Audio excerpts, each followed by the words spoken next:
Bismillahirrahmanirrahim. Assalamualaikum warahmatullahi wabarakatuh.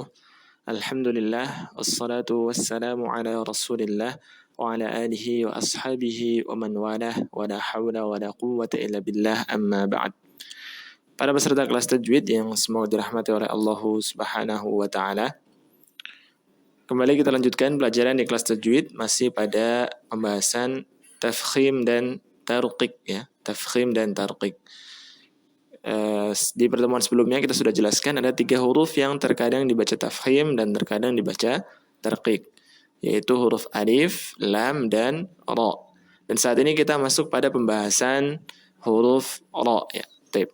Huruf ra sendiri sudah kita jelaskan ada 3 kondisi ya, terkadang dia harus dibaca tebal atau tafkhim, harus dibaca tipis atau tarqiq, dan terkadang boleh dibaca tebal atau boleh juga dibaca tipis. Jadi ada 3 kondisi. Dan kita masih pada pembahasan kondisi yang pertama, ra yang harus dibaca dengan bacaan tafkhim atau tebal. Tip. Ra yang dibaca tebal ya, kita sampaikan sebelumnya ada 8 kondisi. Ada 8 kondisi. Dan sekarang kita masuk pada kondisi yang ke-7 dan 8.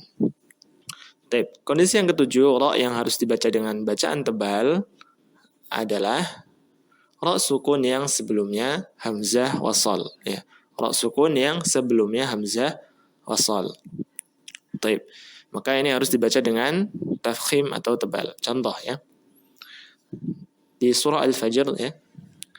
Irji'i ya. Irji'i ila rabbiki ya, dan seterusnya. Jadi irji'i. Irji' itu hamzahnya adalah hamzah wasal ya.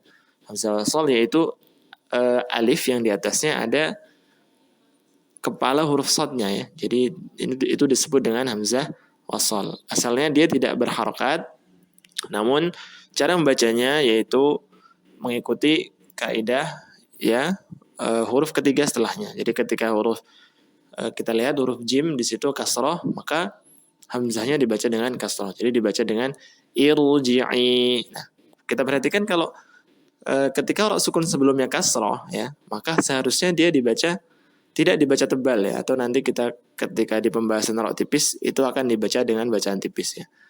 Kalau yang sebelumnya kondisi 1 sampai dengan 6 berkaitan dengan fathah dan dhammah. Nah, adapun ketika sebelumnya kasroh maka nanti masuk ke pembahasan yang tipis. Tapi di sini pengecualian ya, karena hamzah wasal maka ra-nya dibaca tebal. Jadi irji'i, bukan irji'i, tapi irji'i, seperti itu. Baik, contoh yang lain misalnya illa man irtadha, illa man irtadha, man irtadha ya, mani, kemudian setelah nun itu ada hamzah wasal irtadha ya, man irtadha. Nah, jadi ra-nya dibaca tebal. Bukan dibaca tipis seperti manirtadha, tapi manirtadha. Baik, demikian ya. Jadi kondisi yang ke-7 ra yang harus dibaca tebal adalah ra sukun yang sebelumnya hamzah wasal. Kemudian kondisi yang ke-8 yaitu ra sukun yang sebelumnya kasrah dan setelahnya huruf isti'la selain berharokat kasrah. Artinya ra sukun sebelumnya ra sukun ini adalah huruf yang berharokat kasrah, dan setelah ra sukun ini adalah huruf isti'la selain kasrah. Artinya huruf isti'la yang berharokat fathah ataupun dhammah. Contoh ya. Contohnya mirsad ya, Nah, kita perhatikan ada ra sukun, kemudian sebelum ra sukun itu ada huruf mim yang berharokat kasrah. Setelah ra sukun ada huruf shad yang berharokat fathah ya, atau bukan kasroh kan. Nah, maka ra-nya dibaca dengan bacaan tebal ya, meskipun huruf mimnya itu berharokat kasroh. Jadi mirsad, miru seperti itu ya. Kemudian contoh yang lain misalnya firqatun, firqa ya, fa-nya kasroh, ra-nya sukun. Kemudian setelah ra sukun ada huruf qaf ya, termasuk huruf isti'la yang berharokat fathah. Nah, sehingga ra-nya dibaca dengan bacaan tebal. Firqatun, firqatun ya, bukan firqatun. Nah, baik. Kita sudah mempelajari ra yang harus dibaca dengan tebal, yakni ada 8 kondisi ya, sudah kita sampaikan semua. Kita ulas kembali sedikit. Ya, jadi yang pertama, ra yang harus dibaca tebal adalah ketika ra berharakat fathah.